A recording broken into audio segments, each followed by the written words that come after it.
매번 이렇게 농업 관리 교육 받으실 때 토양은 빠지지 않고 교육을 이제 매년 받으시고 계시는데, 사실 토양 관련해서는 크게 뭐 깊게 들어가면은 물론 좀 어려운 부분은 있지만, 토양 관리하시는 방법은 쉽게 말씀드리면 두 가지만 잘 하시면 된다, 이제 저는 말씀을 드리는데요. 첫 번째는 토양의 물리성.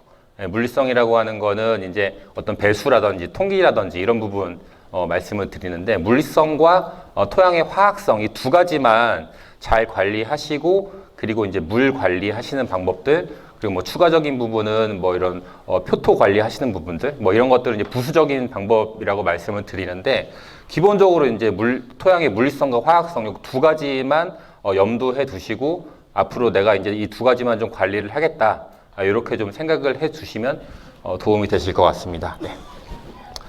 그래서 저는 파머프렌즈라고 하는 회사를 지금 운영을 하고 있는데요. 저희가 어떤 일 하는지 잠깐 소개해 드리고 강의 진행하도록 하겠습니다. 네, 보시는 것처럼 토양을 여기 교육 참석하신 분들 중에 토양을 이렇게 저희한테 보내주셔가지고 제가 이제 토양 분석한 결과들이 있는데, 이 보시는 것처럼 저희는 이온 분석기라고 하는 별도의 장비가 있는데, 현장 진단할 수 있는 장비가 있거든요.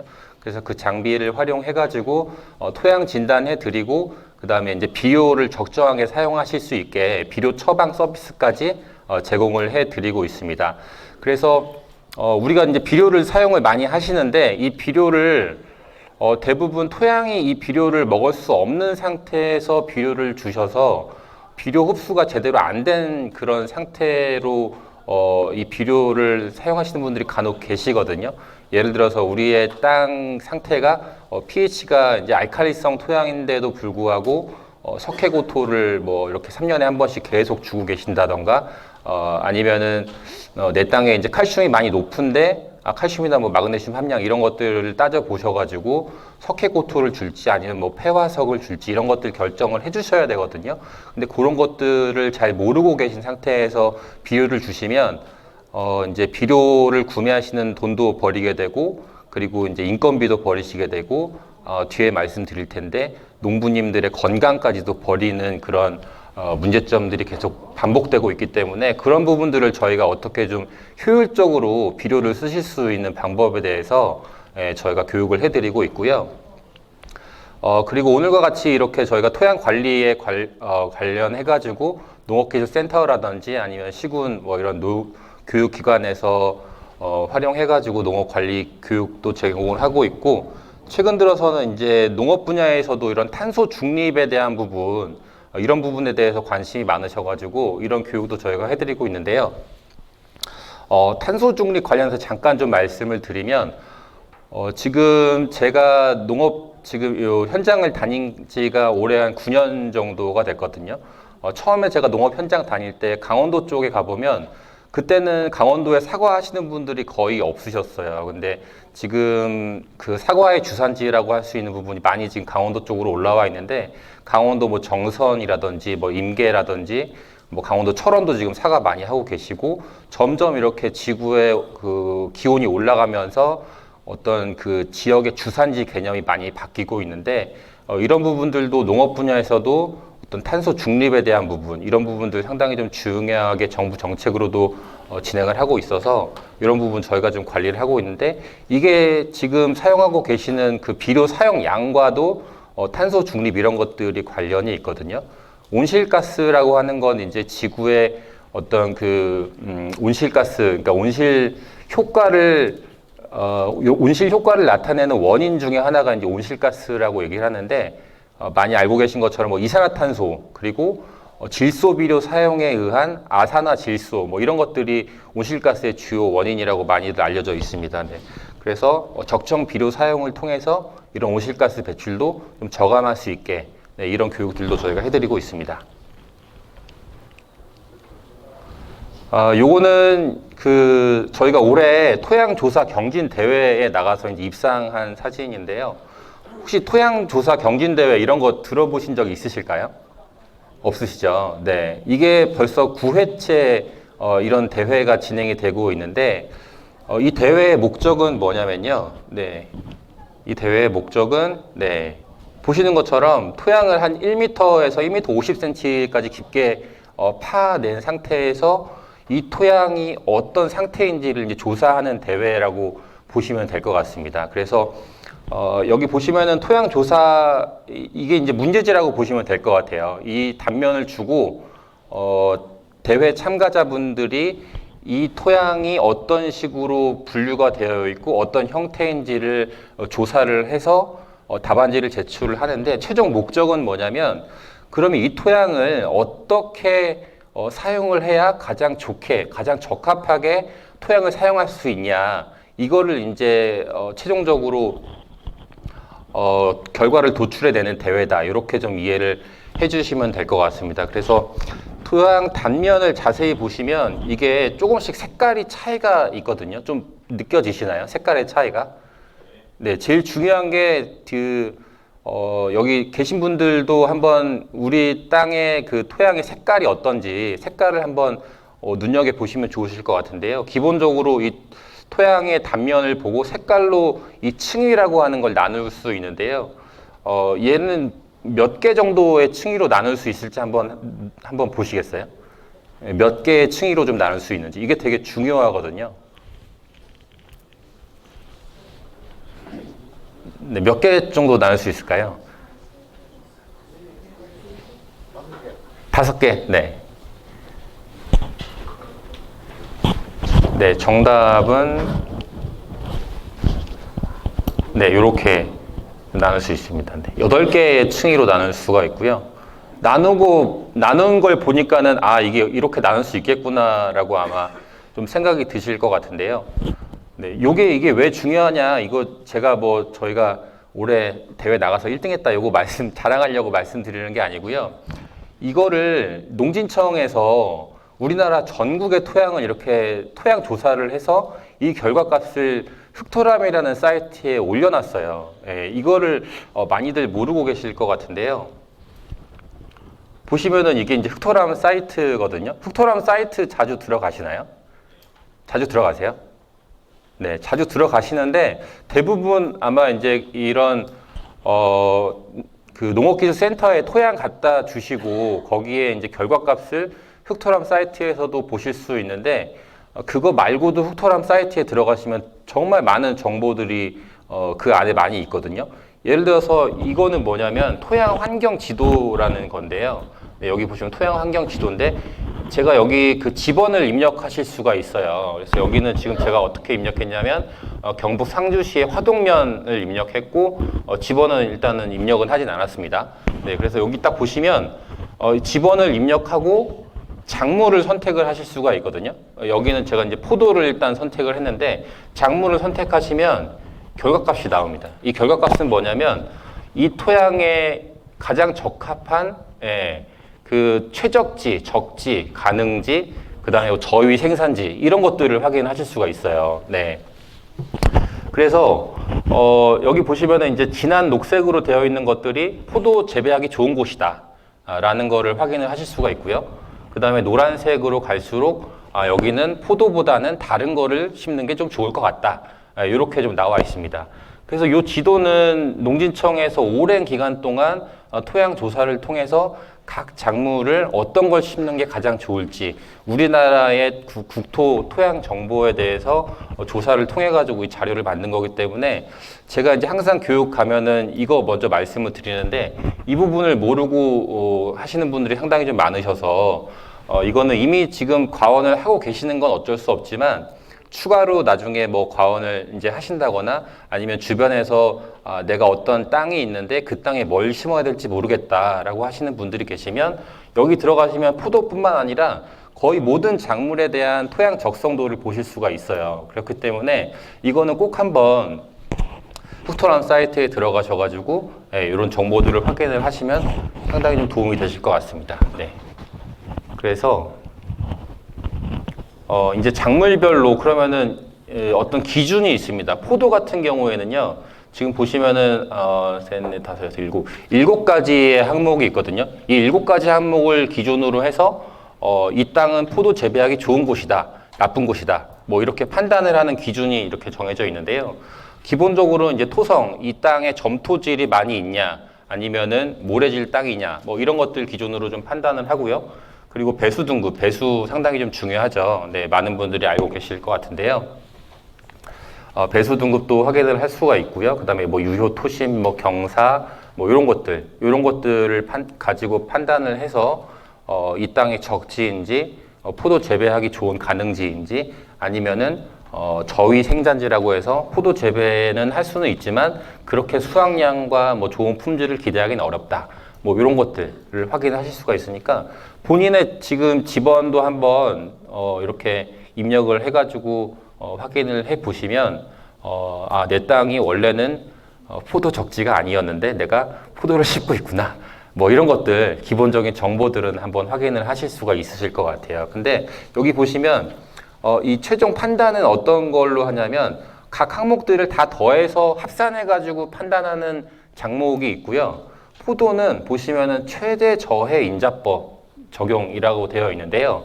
예를 들어서 우리 땅이 전체적으로 다 이제 2번에 해당하는데, 그러니까 적치에 해당하는데 경사만 예를 들어서 막 가팔라가 30도 이상이다라고 하면 이 한 가지 항목 때문에 내 땅은 저위 생산지가 되는 겁니다. 네. 그러니까 이 중에 어떤 제일 안 좋은 거, 이 기준이 최대 저해 인자법이라고 이해를 하시면 될 것 같아요. 그래서 이런 다양한 항목들이 포도 재배할 때 상당히 좀 중요하다라는 거를 이해를 해주시면 될 것 같습니다. 네. 그래서 본격적으로 강의를 시작하기 전에 이런 거 좋아하시죠? 네. OX 퀴즈인데요. 제가 뭐 간단하게 OX 퀴즈를 한번 준비를 해봤습니다. 네. 10가지 정도 되는데 그냥 한번 1분 정도 제가 시간 드릴 테니까 이 중에 X가 몇 개 정도 될지만 한번 읽어보시고 뭐 깊게 고민하실 필요는 없으시고요. 간단하게 그냥 제가 강의 시작하기 전에 몸풀기 퀴즈라고 보시면 될 것 같아요. 그래서 한번 간단하게 한번 읽어보시고 1분만 제가 간단하게 한번 보실 수 있게 시간 좀 드리도록 하겠습니다.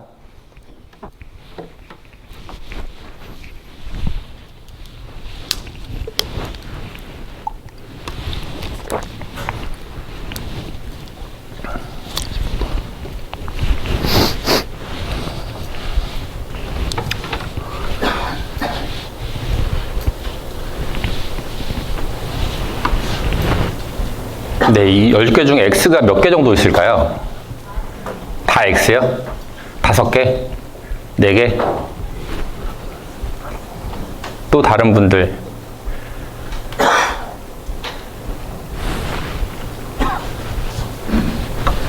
네, 문제 많이 풀어보신 분들은 아마 뭐 이런 것들, 반드시 뭐 이런 거 있으면 왠지 좀 X일 것 같고, 예, 뭐 질소 공장도 있고 뭐도 있고 뭐도 있다 이러면 하나는 좀 없을 것 같고 막 그렇잖아요.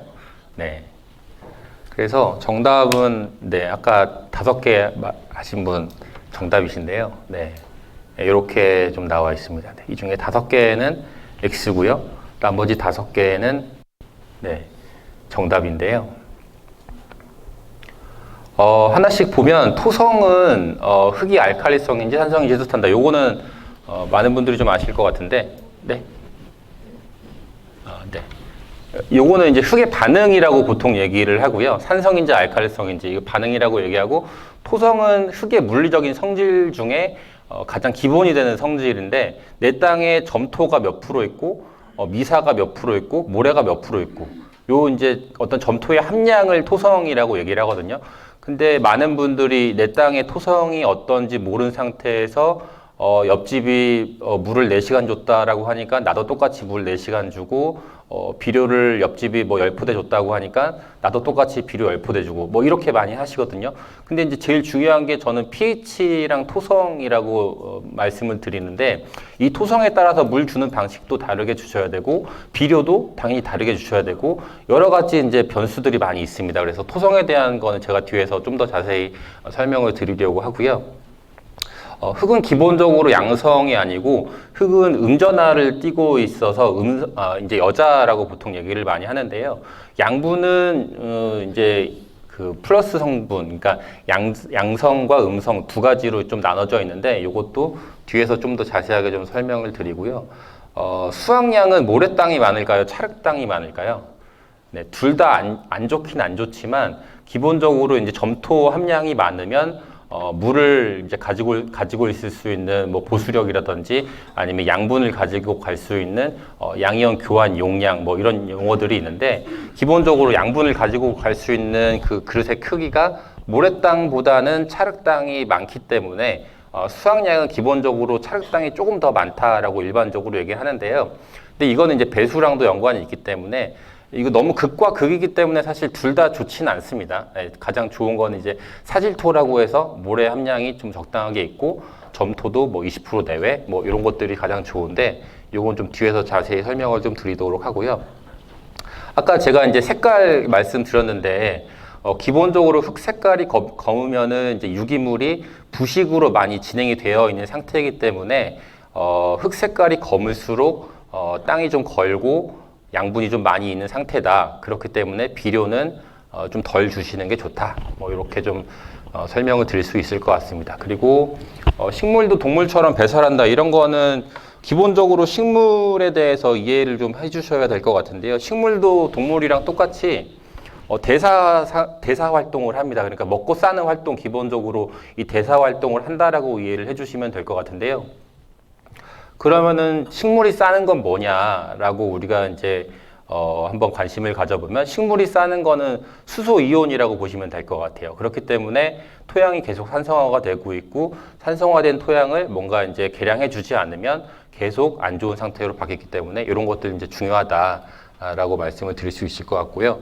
그리고 흙 속에는 질소 공장도 있고 인산 공장도 있다. 요거는 이제 미생물에 대한 부분입니다. 미생물에 의해서 토양에 있는 그런 양분들을 이렇게 그 미생물도 이제 대사 활동을 하는데 대사 활동을 해서 나오는 대사 산물들이 이런 질소의 비료의 효과도 낼 수 있고 인산 비료의 효과도 낼 수 있다. 이렇게 좀 이해를 해주시면 좋을 것 같고요. 빗물은 옛날에 이제 뭐 산성비라고 해가지고 뭐 머리 빠진다고 해서 뭐 이렇게 비 맞으면 안 된다 뭐 이런 얘기들 많이 있었는데 실제 저희가 그 이온 분석기 장비 가지고 빗물을 분석을 해봤더니 빗물은 실제는 중성이더라고요. 근데 중성인데 빗물로 인해서 토양이 산성화가 되고 있습니다. 실질적으로. 예, 그래서 그 부분도 제가 뒤에서 한 번 더 설명을 드리고요. 제가 어저께 그 토양 가져오신 것들 가지고 이렇게 분석을 좀 해봤는데 여기는 전체적으로 이렇게 염소 함량이 높지는 않으시더라고요. 예를 들어서 바닷물 근처에서 농사 짓는 분들은 이제 그런 정보들을 많이 들으셔서 바닷물을 희석해서 자주 주면 뭐 미네랄이 풍부하기 때문에 효과가 좋다더라. 아니면 병의 예방 효과도 있다더라. 뭐 이런 얘기들 많이 들으셔가지고 뭐든지 이제 과하면 이제 그게 좀 병이 되는 거거든요. 적당히 주시면은 분명히 바닷물도 말씀드린 것처럼 미량 요소를 좀 보충해 줄 수 있는 그런 효과는 분명히 있는데 이런 것들이 너무 자주 과다하게 주시면 염류 집적의 원인이 된다. 요것도 이제 뒤에서 한 번 더 설명을 드리도록 하겠습니다. 네, 그래서 제일 중요한 거 제가 이제 토성 계속 좀 강조를 드리려고 하는데요. 토성 들어보신 적 없으시죠? 들어보신 적 있으신가요?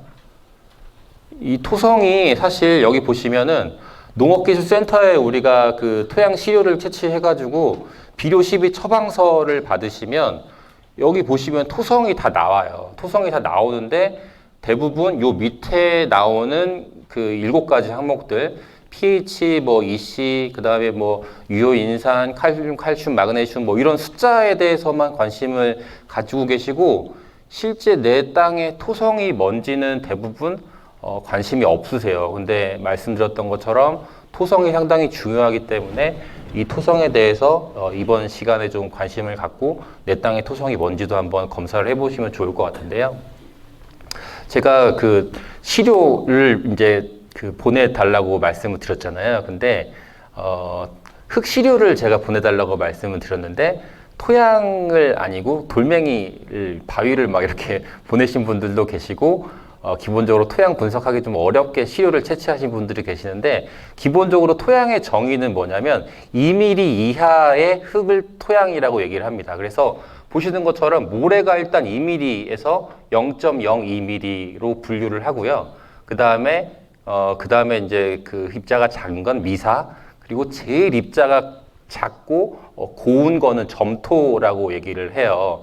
그래서 이건 사실 정확하게 나누기는 어렵습니다. 이제 농업기술 센터나 어떤 과학 연구 기관에서 이거를 뭐 어떤 기계를 통해 가지고 정확하게 계산할 수는 있지만 점토를 따로 분류를 해 가지고 물을 이렇게 살짝 섞어 보면 얘가 너무 입자가 고와 가지고요.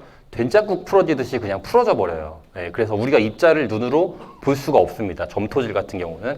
예, 그렇기 때문에 기본적으로 토양은 이 세 가지로 이루어져 있다라고 보시면 될 것 같아요. 그래서 모래, 미사, 점토 요 세 가지로 이루어져 있는데 이런 표 혹시 보신 적 있으신가요? 예, 토양학을 배우시면 이런 토성 삼각도표라고 하는 것이 나오는데요.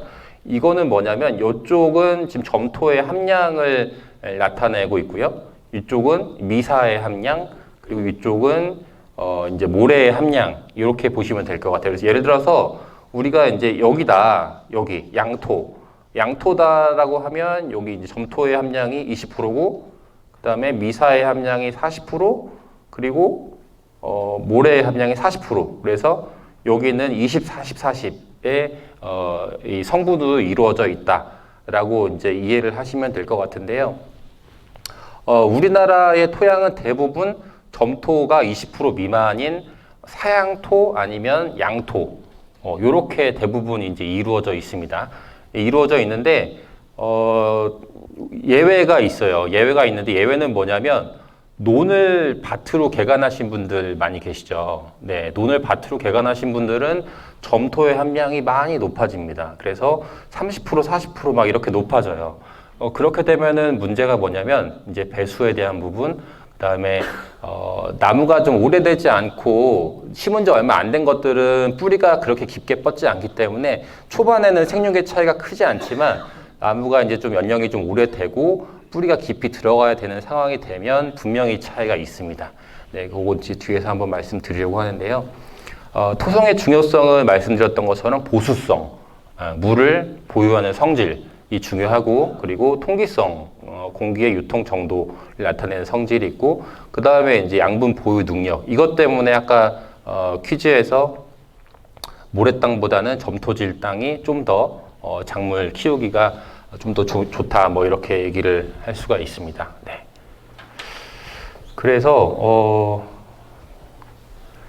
아까 말씀드린 것처럼 논을 밭으로 개간한 경우에는 점토의 함량이 여기에 해당이 돼요. 네. 식양토 아니면 양토 여기에 이제 해당이 되시는데 여기는 보시면 점토 함량이 많이 높죠. 그리고 함수량도 기본적으로 물을 보유하고 있는 그 어떤 보유하는 양 자체도 기본적으로 제일 많은 우리나라 토양 중에 밭 토양 중에 제일 많은 사양토를 기준으로 해서도 상당히 좀 많은 차이를 보이고 있습니다. 근데 요게 이제 중요한 건 뭐냐면 요 자료는 이제 농촌진흥청의 포도농업기술 길잡이 뭐 이런 자료들이 있어요. 제가 오늘 보여드리는 자료는 농진청에서 많이 이제 어떤 많은 연구 결과를 통해 가지고 나온 검증된 자료만 가지고 말씀을 드리려고 하거든요. 네, 그래서 이거는 기본적으로 사양토를 기준으로 해서 우리가 신초의 생장을 100으로 봤을 때 얘가 이제 기준이 100이다라고 봤을 때 식양토 같은 경우는 41%밖에 안 되고요. 그러니까 사양토가 100이면 식양토는 41이고 양토는 73이고 네, 이렇게 좀 차이가 많이 나고 있습니다. 그래서 내 땅이 이제 논인데 밭으로 개간했더니 지금 농사가 좀 잘 안 되고 뭔가 계속 좀 수확량도 좀 떨어지는 것 같고 품질도 좀 떨어지는 것 같고 냉해도 좀 많이 좀 있는 것 같고 이런 것들은 분명히 뿌리가 어디까지 뻗어 있느냐에 영향을 많이 받거든요. 네, 그렇기 때문에 그런 것들은 뭔가 좀 방법을 통해서 개선을 좀 하셔야지 앞으로 우리가 과원을 계속 운영을 하셔야 되는 상황이기 때문에 네, 그런 것들은 좀 관리를 계속 해주시는 게 좋을 것 같습니다. 네, 그래서 토성은 이제 기본적으로 농업기술센터에 흙을 가져다 주시면은 토성은 기본적으로 분석을 해서 결과값을 얻으실 수 있는데 이거는 이제 토양조사 경진 대회 할 때 그때는 현장에서 대부분 다 모든 것들을 결과값을 제출을 해야 되니까 간이로 이렇게 토성을 촉감을 이용해서 토성을 감별하는 방법이 있습니다. 이건 그냥 참고로 알아두시면 좋을 것 같아서 제가 자료를 준비했는데요. 기본적으로 이제 우리가 흙을 좀 고운 흙만 아까 말씀드린 것처럼 2mm 이하의 흙만 이렇게 체에 걸러가지고 그거를 가지고 와서 물을 살짝 묻힌 다음에 경단을 이렇게 만들어 보거든요. 경단을 만들어 보면 이게 경단이 되냐, 동그랗게 뭉쳐지냐라고 했을 때 뭉쳐지지 않으면 이제 모래토양이다. 뭉쳐지면 그러면 이거 뭉쳐진 거 가지고 이 리본이 만들어지냐. 리본이라고 하는 거는 이렇게 경단을 뭉쳐진 거 가지고 엄지손가락과 검지손가락으로 이렇게 흙을 이렇게 좀 밀어봤을 때 이게 이렇게 좀 길게 좀 쭉쭉 늘어나는지를 판단을 하거든요. 이게 이제 늘어나는 기준이 1인치 미만이냐, 뭐 1인치에서 2인치냐, 뭐 2인치 이상이냐, 요거 가지고 점토질 함량을 판단한다, 이렇게 이해를 하시면 될 것 같아요. 그래서 1인치는 보통 이제 2.5, 그러니까 뭐 손가락, 엄지손가락 한 마디 정도, 요 정도 늘어나냐, 안 늘어나냐, 요거 가지고 판단을 하시는데, 대부분 아까 말씀드린 것처럼 우리나라 토양은 사질토이기 때문에 여기다. 근데 이제 논을 밭으로 개간하신 경우는 아마 여기가 되실 거다. 한 마디 이상 늘어나실 거다. 그런 것들은 배수에 신경을 많이 써야 된다. 요렇게 좀 이해하시고 넘어가시면 될 것 같습니다. 그래서 요거는 되게 간단한 방법이에요. 우리가 이제 집원이 여러 가지 있고 하우스가 여러 동이 있으시면 이거를 매번 농업기술센터에 갖다 주기 좀 불편하시고 귀찮으시잖아요. 그러면 하나만 일단 갖다 주시고, 뭐 물론 다 갖다 주시면 제일 좋겠지만 하나만 갖다 주시고 그거를 기준으로 해서 여기는 어떤데 옆에는 어떻고 또 이쪽은 어떻더라. 요거를 그냥 내 땅은 사실 내가 제일 잘 알고 계셔야 되거든요. 그래서 요거는 이제 물 주는 방법인데요. 물을 어떻게 주시나요? 물 어떻게 주시나요? 그냥 감에 의해서들 많이 주시죠. 네, 그리고 뭐 누가 어떻게 줬다라고 해서 잘 되니까 나도 이제 뭐 비슷하게 주신다거나 어떤 기준을 사실 농사는 잡기가 되게 어려워요. 이 어떤 변수도 많고 특히 이제 노지 같은 경우는 외부 환경에 의해서 어떤 변수들이 상당히 좀 많기 때문에 이 기준 잡기가 상당히 어려운데 이 기준도 농진청에 나와 있습니다. 네, 기본적으로 우리가 여름철에 증발된 양만큼은 최소 물을 줘야 된다. 네. 이 토양에 어느 정도 물이 있는데 기본적으로 어떤 외부 온도에 의해서 증발되는 양이 분명히 있거든요. 이거는 이제 나와 있어요. 얼마만큼 어떤 시기에 얼마만큼 증발이 된다. 이런 것들은 결과값이 나와 있기 때문에 최소한입니다. 최소한 우리가 증발된 양만큼은 물을 줘야 된다. 이렇게 좀 이해를 하시고 설명을 한번 들어보시면 좋으실 것 같아요.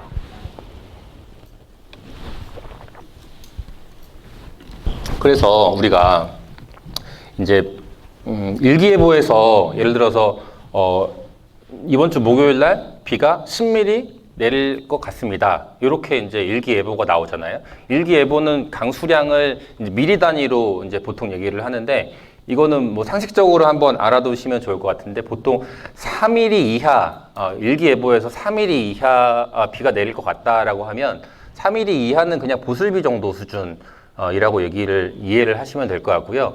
그리고 15mm, 4mm에서 15mm 사이, 요거는 어느 정도 이제 일반적으로 우리가 얘기하는 비가 내리는 정도다라고 이해를 하시면 될 것 같고, 15mm에서 30mm 사이, 이 정도 강수량이 예상이 된다라고 하면 이 정도는 많은 비를 예상이 된다, 이렇게 이해를 해주시고요. 30mm 이상이다라고 하면 이때는 나가지 마시고 집에 계셔야 된다, 이렇게 이제 이해를 기본적으로 하시면 좋으실 것 같아요. 그래서 3mm 미만은 큰 비는 아니고 이건 보슬비 수준이다, 이렇게 이해를 하시면 될 것 같은데, 그러면 10mm 예를 들어서 이번 주 목요일 날 10mm의 비가 예상이 됩니다 라고 했을 때 내 밭이 300평인데 300평에 10mm가 내리면 그러면 물을 얼마나 준 걸까요? 양으로 한번 생각해 보신 적 있으실까요? 네. 한번 잠깐 한번 생각해 보시겠어요? 10mm가 300평에 내린다. 뭐 그렇게 많이 물을 준 것 같지는 않을 것 같은데 얼마나 물을 준 걸까요? 요거는 우리가 이제 학교 다녔을 때의 그 옛날에 그 추억을 거슬러 올라가서 한번 기억을 더듬어 보시면요. 이제 우리가 부피, 그러니까 양은 면적 곱하기 높이다라고 보통 옛날 기억 나실지 모르겠는데 저도 이제 준비하면서 옛날의 기억을 좀 더듬어 봤는데 부피는 면적 곱하기 높이다라고 얘기를 하거든요. 그래서 300평이면 이제 기본적으로 1000제곱미터잖아요.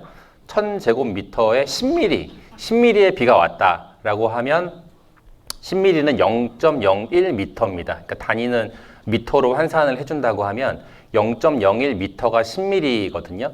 그래서 1000제곱미터, 300평, 1000제곱미터 곱하기 0.01m라고 하면 그러면 10이에요. 10 세제곱평방미터거든요.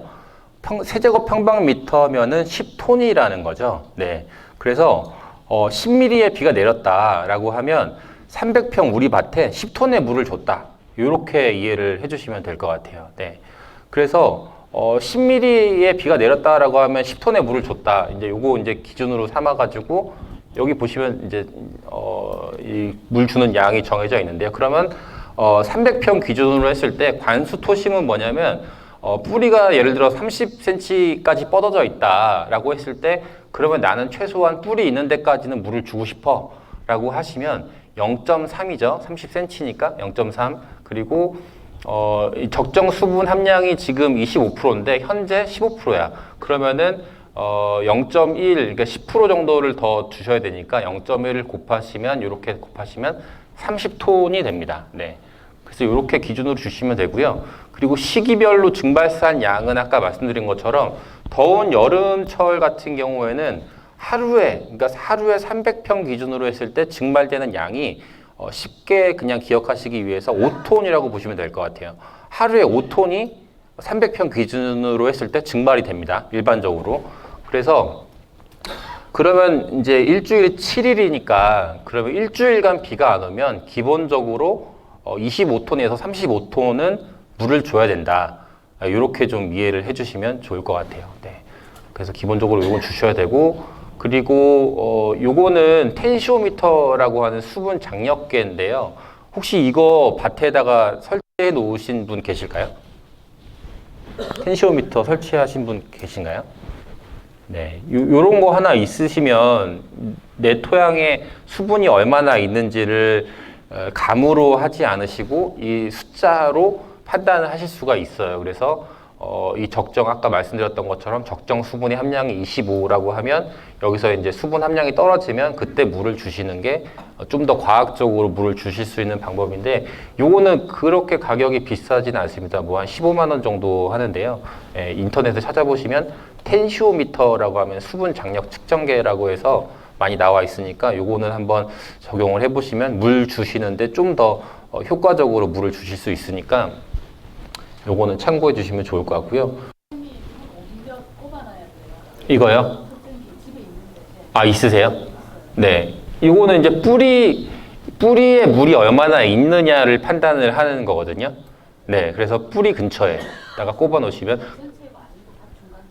밭 중간에 뿌리셔도 되는데 기본적으로 이 텐시오미터는 생육이 좋은 나무 옆에다가 이렇게 설치를 해 두시는 게 제일 좋아요. 왜냐면 생육이 안 좋은 데는 아무래도 물을 흡수하는 어떤 패턴이라든지 이런 것들이 좀 안 좋을 수 있는데 기본적으로 생육이 좋은 나무 옆에다가 설치를 하셔가지고 물이 얼마만큼 증발이 되고 빠지고 이제 부족하고 뭐 이런 것들을 판단을 하셔야 되는 부분이니까 작물 생육이 좋은 데에다가 하나 설치하시면 네네네 고르시면 아마 도움이 많이 되실 거예요.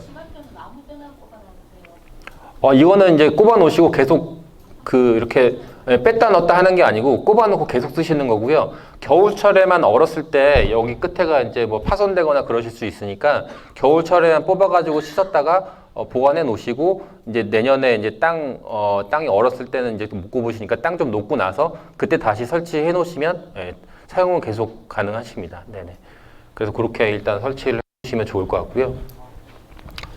그리고 계속 말씀드렸던 것처럼 토양의 상태에 따라 가지고 관수 간격, 모래질 토양 같은 경우 좀 더 관수 간격을 좀 더 짧게 가져가시고 점토질 함량이 높은 데들은 관수 간격을 좀 더 길게 가져가셔서 적정량의 물을 보유할 수 있게 이렇게 관리를 해주시면 좋을 것 같습니다.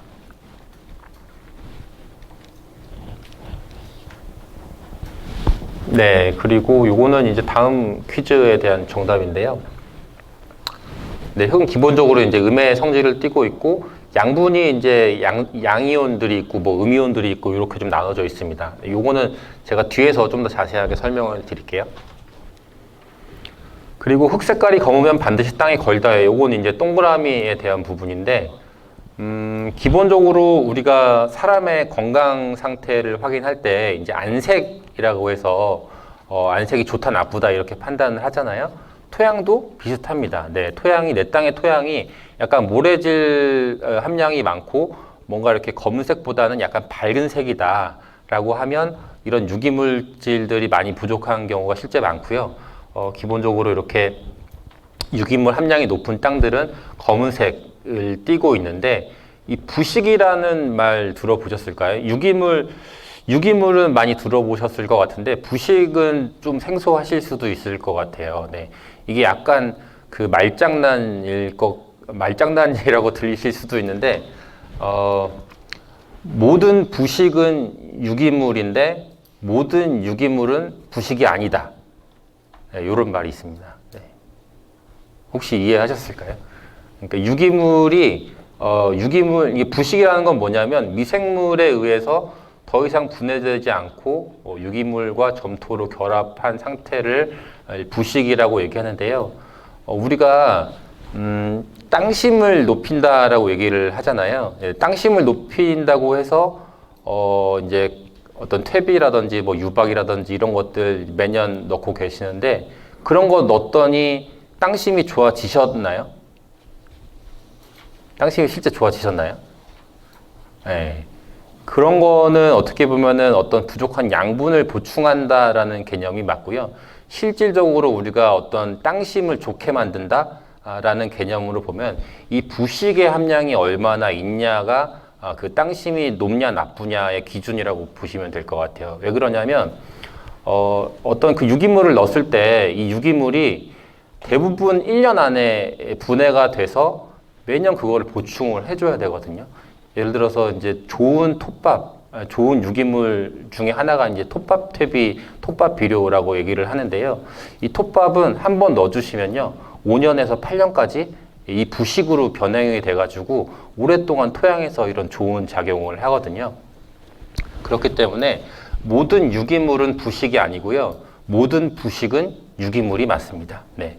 그래서 이 부식이 그러면 어떻게 좀 이루어져 있냐? 우리가 어떤 유기물이 좀 부족한 땅에 뭔가 이게 시중에 나와 있는 유기물 좀 사가지고 보충을 이제 하는 경우들이 있는데 그런 것들 보면 이제 원료 물질을 보면 대부분 뭐 풀빅산이다, 뭐 휴믹산이다, 휴민이다, 뭐 이런 것들 한 번씩은 들어보셨을 거예요. 예, 어떤 유기물 보충을 위해서 내가 좀 한 번쯤 고민했다라고 하면 풀빅산, 휴믹산, 뭐 휴민 이런 것들 한 번씩 들어보셨을 텐데 그런 게 어떻게 나뉘냐면요.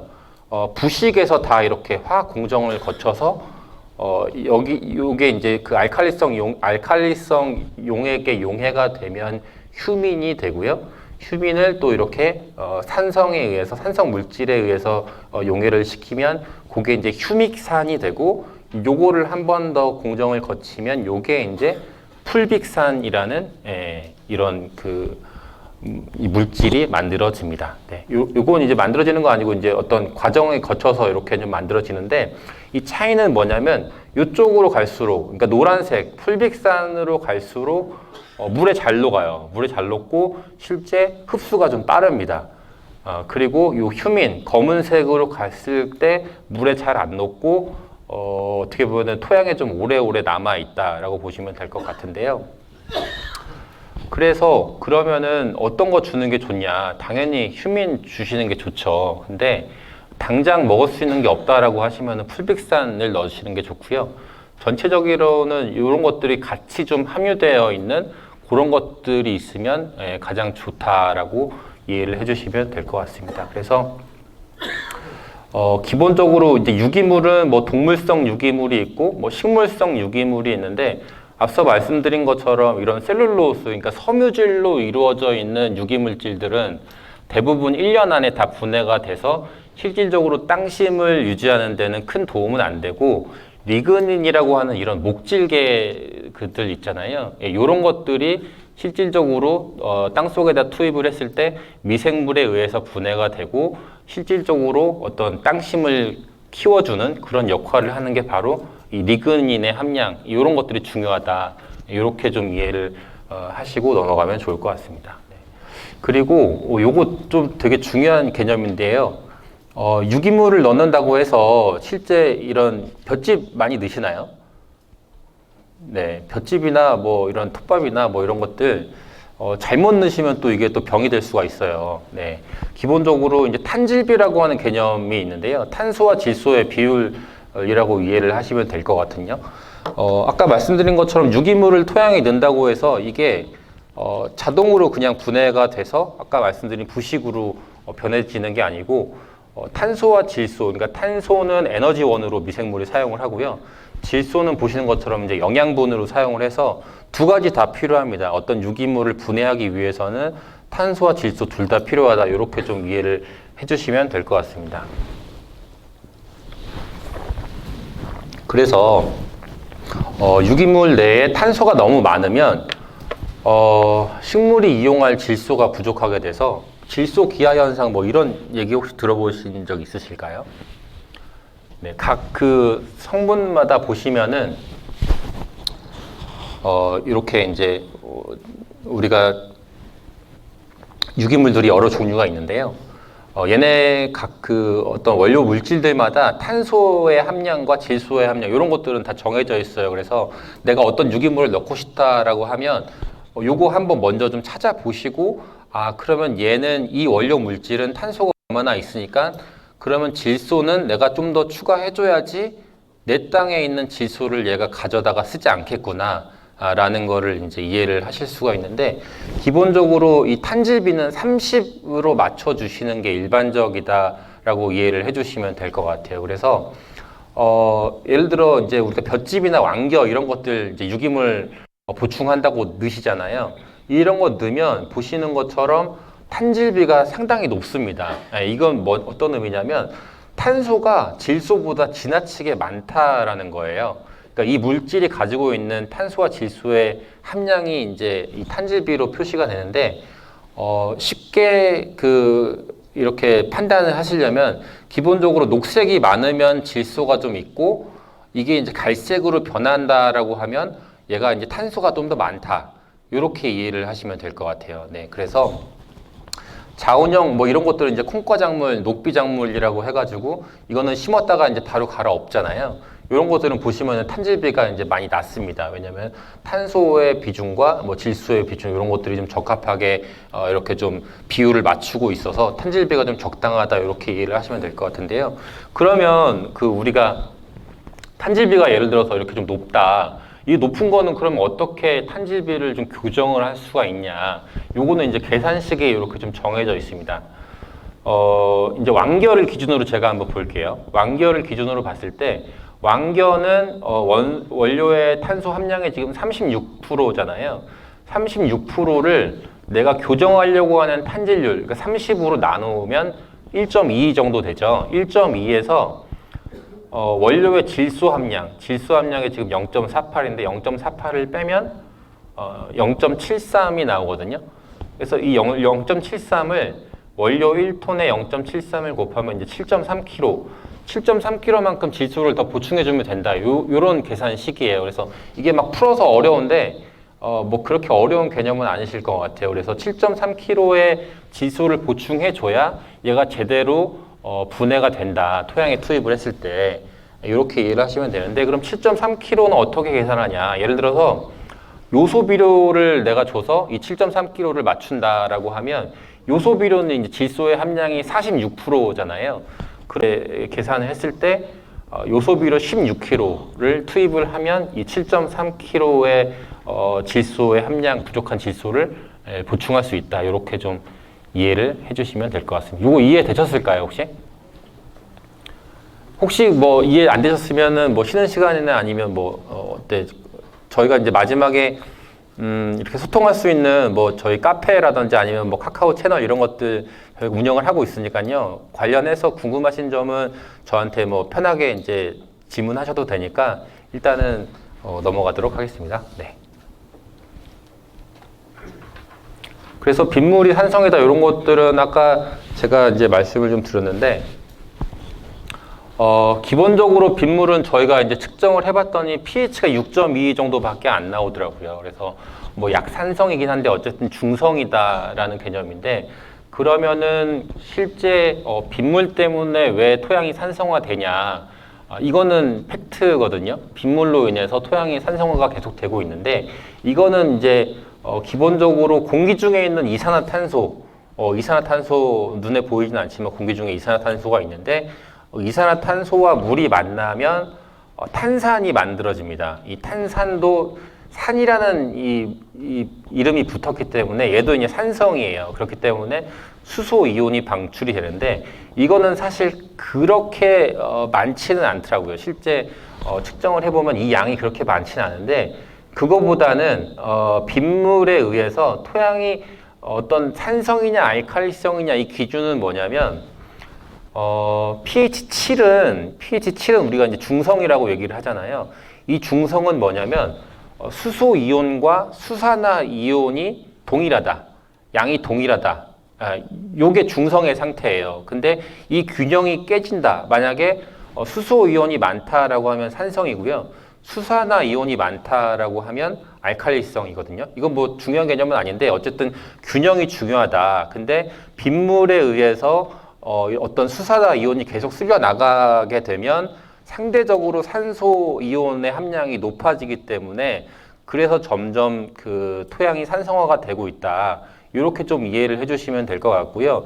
이거 외에도 우리가 보이지는 않지만 토양 내에 이제 어떤 미생물들도 계속 말씀드린 것처럼 대사 활동을 하는데 얘네도 호흡을 통해서 이산화탄소를 계속 뿜어내거든요. 근데 이제 빗물이 내리면 이런 미생물의 활동들이 상당히 좀 활발해집니다. 활발해지면서 이산화탄소를 계속 뿜어내는데 앞서 말씀드린 것처럼 이산화탄소와 물이 만나면 이 탄산이 만들어지고 이 탄산의 물질이 수소 이온을 배출을 하고 있기 때문에 여러 가지 원인에 의해서 어쨌든 이건 우리나라뿐만 아니라 다른 나라도 마찬가지예요. 그래서 계속 산성화가 토양은 되고 있는데 뒤에서 말씀드리겠지만 우리나라는 그래도 이 산성 토양을 개량할 수 있는 석회고토가 충분히 있기 때문에 그런 것들은 이제 석회고토를 처방을 해서 어떤 산성 토양을 좀 중성으로 만들 수 있는 방법은 분명히 있다. 이렇게 이해를 해주시면 될 것 같고요. 바닷물은 보시는 것처럼 다양한 어떤 이런 효과들이 분명히 있습니다. 네, 효과들이 있고요. 다양한 무기양분도 있고 뭐 병해충 뭐 예방 효과들도 있고 당도 저장성 뭐 이런 품질 향상에 대한 효과도 있는데 그거는 이제 이 함량을 분석을 해보면은 다양한 미량 요소들이 분명히 가지고 있어요. 근데 이 중에 좀 조심해야 될 게 염소의 함량이 상당히 높다. 물의 그 바닷물의 55%가 염소거든요. 그렇기 때문에 염소가 뒤에 말씀드리겠지만 염류 집적의 주요 원인 중에 하나가 이제 염소이기 때문에 이런 것들은 좀 조심해서 사용을 하셔야 되고 안전한 희석 배수는 100배. 모든 작물에서 안전하게 사용을 하시려면 100배로 희석해서 사용하시는 게 가장 안전하다. 이렇게 좀 이해를 해주시면 될 것 같습니다. 네. 그래서 지금 1시간 정도 강의 시간이 좀 지났는데요. 한 10분 정도 쉬었다가 네, 다음 강의 이어가도록 하겠습니다. 네.